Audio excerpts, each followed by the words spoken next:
આજે આપણે બનાવીશું કંકોડાનું એવું શાક જો તમે આ રીતના બનાવશો તો તમને રોટલી પણ ઓછી પડશે।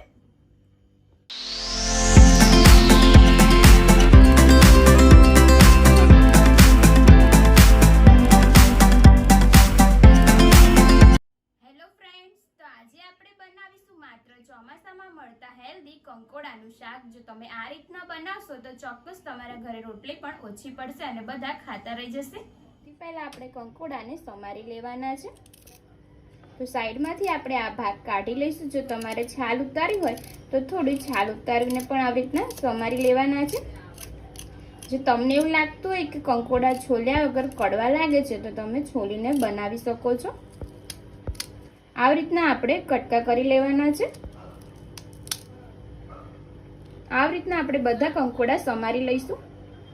અહીંયા આપણે કંકોડા સમારી લીધેલા છે અને આને આપણે સારી રીતના પાણીથી ધોઈ લીધેલા છે। તો હવે આપણે આને સાઈડમાં મૂકી દઈશું અને મસાલો રેડી કરી દેવાનો છે અંદર નાખવા માટે। અહીંયા આપણે આ લસણની કળી લીધેલી છે 4 જેટલી અને આ કારા મરી લીધેલા છે, સાથે આપણે નાનો આદુનો ટુકડો લીધેલો છે। તો આપણે આને ખાયણીમાં ખાંડી લેવાનું છે। તો સૌથી પહેલા આપણે કારા મરી અને આદુ વાટી લઈશું।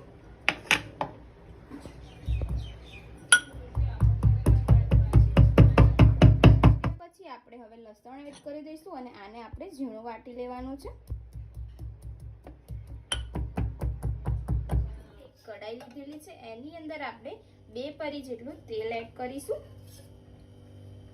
તેલને આપણે થોડું ગરમ થવા દેવાનું છે। તેલ ગરમ થયા પછી આપણે રાઈ એડ કરી દઈશું 1 ચમચી જેટલી, સાથે આપણે અડધી ચમચી જીરું એડ કરી દઈશું। રાઈને આપણે થોડી ફૂટવા દેવાની છે।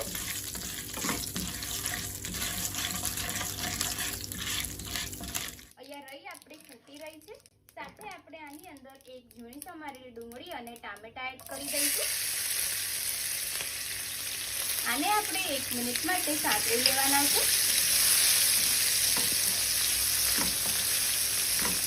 આપણે આની અંદર વાટેલું આદુ લસણ અને મરી એડ કરી દઈશું। एकदम सारी રીતના ફરીથી આપણે મિક્સ કરવાનું છે। અહીંયા આપણે ગેસ એકદમ મીડિયમ રાખવાનો છે, જેથી કરીને આપણું લસણ અને જે મસાલો છે તે બળી ના જાય।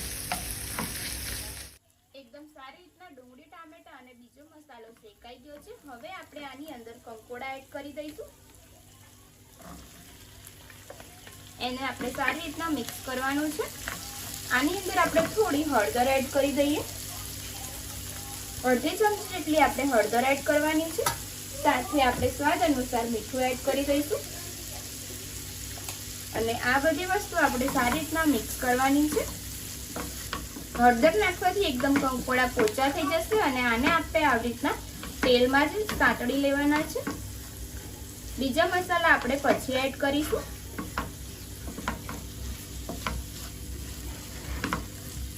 એકદમ સારી રીતના બધું મિક્સ થઈ ગયું છે। હવે આપણે આને 2 મિનિટ માટે ઢાંકીને મૂકી દેવાનું છે।